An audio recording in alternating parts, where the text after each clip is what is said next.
जय श्री कृष्णा। राधे राधे दोस्तों, आप सभी को श्री राधा अष्टमी की ढेर सारी शुभकामनाएं। राधा अष्टमी राधा रानी के प्रकट उत्सव के रूप में मनाई जाती है। धार्मिक मान्यताओं के अनुसार भाद्रपद शुक्ल अष्टमी तिथि के दिन वृषभानु जी के घर पर राधा रानी का जन्म हुआ था। इस दिन को उनके जन्मोत्सव के रूप में मनाया जाता है और आज के दिन राधा रानी के साथ भगवान श्री कृष्ण की भी पूजा की जाती है। यह दिन प्रेम, समर्पण और भक्ति का प्रतीक माना जाता है। ऐसी मान्यता है कि इस दिन राधा रानी वृषभानु जी को एक तालाब में खिले हुए कमल के पुष्प के बीचों बीच मिली थी। वह तिथि अष्टमी थी, तभी से अष्टमी तिथि को श्री राधा अष्टमी का पर्व मनाया जाता है। धार्मिक मान्यताओं के अनुसार इस दिन राधा श्री कृष्ण की पूजा करने से भगवान श्री कृष्ण प्रसन्न होते हैं और अपने भक्तों की सभी इच्छाएं पूर्ण करते हैं। इस व्रत के पालन से गृहस्थ जीवन में सुख, समृद्धि और सौभाग्य की वृद्धि होती है। मध्याह्न काल में भगवान श्री कृष्ण और राधा रानी की पूजा करना विशेष लाभदायक रहता है। राधा अष्टमी के दिन आप राधा रानी की पूजा करते समय उन्हें अरबी की सब्जी का भोग अवश्य लगाएं, जो कि शुद्ध सात्विक बनी हो, क्योंकि अरबी की सब्जी ऐसा कहा जाता है कि राधा रानी को अत्यंत प्रिय है। इस दिन ओम ह्रीं श्रृंग राधिकाय नमः मंत्र का जाप करना चाहिए। कुंवारी कन्याएं या अविवाहित लोग भी इस मंत्र का जाप कर सकते हैं, तो उनके विवाह में आ रही बाधाएं दूर होती हैं।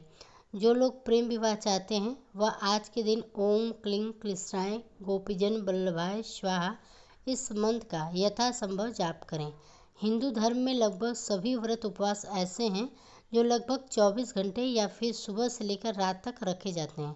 एकमात्र श्री राधा अष्टमी का ही व्रत ऐसा है जिसमें भक्त सुबह से उपवास रखते हैं और दोपहर के समय भगवान श्री कृष्ण और राधा रानी की पूजा करके व्रत का पालन कर लेते हैं, यानी उपवास खोल लेते हैं।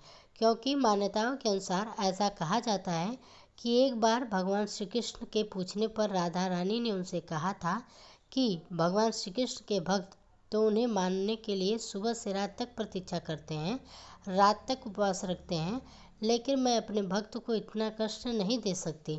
इसलिए मैं चाहती हूँ कि मेरे भक्त आज मेरे जन्मोत्सव के दिन सुबह से लेकर दोपहर तक ही उपवास रखें, क्योंकि भक्तों को श्री कृष्ण जन्माष्टमी के दिन सुबह से लेकर रात तक 12 बजे तक इंतजार करना होता है। तब तक कान्हा जी के भक्तों को भूखा प्यासा रहना पड़ता है। तब राधा रानी ने कहा कि मैं अपने भक्तों को इतनी देर तक निराहार नहीं देख सकती, इसलिए मेरे भक्त भाद्रपद शुक्ल अष्टमी तिथि के दिन दोपहर 12 बजे के बाद व्रत का पारण कर सकते हैं।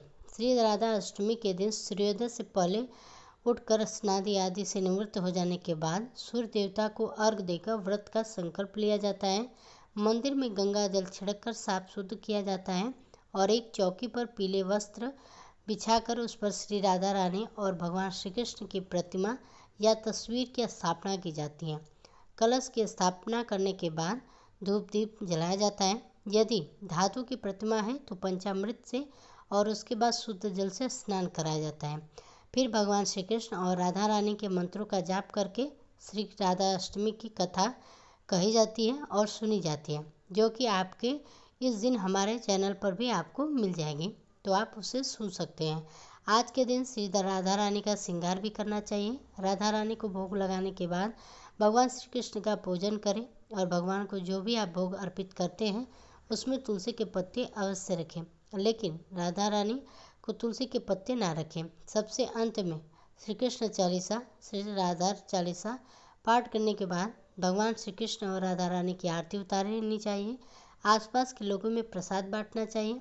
कुछ लोग यह भी जानते हैं कि क्या आज के दिन हम राधा रानी को सिंदूर चढ़ा सकते हैं, उन्हें लाल चुंदरी या श्रृंगार की सामग्री अर्पित कर सकते हैं। तो देखिए, श्री राधा रानी जी भगवान श्री कृष्ण की प्राण वल्लभा हैं, उनके हृदय में विराजमान है। लोगों का ऐसा मानना है कि भगवान श्री कृष्ण का श्री राधा रानी से विवाह नहीं हुआ था, लेकिन अगर आप धार्मिक पुराण पढ़ेंगे तो आप स्वयं जानेंगे कि ब्रह्मा जी ने भगवान श्री कृष्ण और राधा रानी का विवाह रचाया था।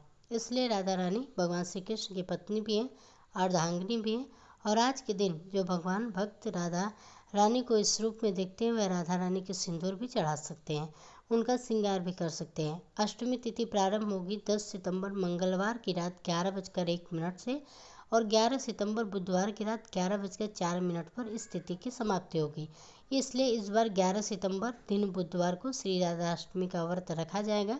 श्री राधा अष्टमी इसी दिन मनाई जाएगी और इसी दिन से ही महालक्ष्मी व्रत भी प्रारंभ हो जाते हैं, जो लगातार 16 दिन तक रखे जाते हैं। इसकी भी कंप्लीट वीडियो आपको हमारे चैनल पर मिल जाएगी।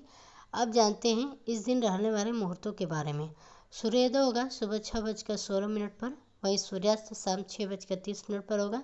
ब्रह्म मुहूर्त सुबह 4:39 से 5:37 तक रहेगा। अमृत काल दोपहर 12:05 से 1:04 तक रहेगा। वहीं राहु काल दोपहर 12 बजे से 1:30 बजे तक रहेगा। व्रत का पारण आप कर सकते हैं दोपहर 1:03 से 4 बजे के बीच में। इस दिन पूजा का सबसे शुभ मुहूर्त होगा 11:03 से दोपहर 1:32 तक। आप दोपहर में पूजा करने के बाद जो भी आप व्रत पारण मुहूर्त है उस समय पर आप व्रत का पारण कर सकते हैं। स्वयं पारण करने से पहले यथासंभव दान दक्षिणा किसी को अवश्य दें। आज की अगर जानकारी आपको पसंद आई हो तो वीडियो को लाइक करके हमारे चैनल को अवश्य सब्सक्राइब कर लीजिएगा।